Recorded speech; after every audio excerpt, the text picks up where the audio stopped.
Саламатсыздар. Мен запастағы подполковник Тыналиева Айнура Чекеновна.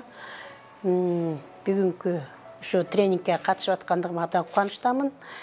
Ушул өзүм ишкер айым болбосом дагы ушул тренингтен ушу катышууга келген ишкер айымдар, кызматчы айымдардан таасир, тажрыйба алгым келдим.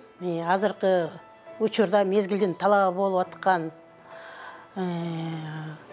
аялзаттардын коомго кандай салым көргөзүп аткандыгы жөнүндө колдоолор жүрүп аткандыктан мен ойлойм ушул моменттен пайдаланып ар кимибиз өзүбүз өнүктүрүүгө абдан аракет кылышыбыз керек деп. Мен ушул тренингке өзүмдү өнүктүрөйүн, ушулардан тажрыйба алайын, үйрөнөйүн деп келдим.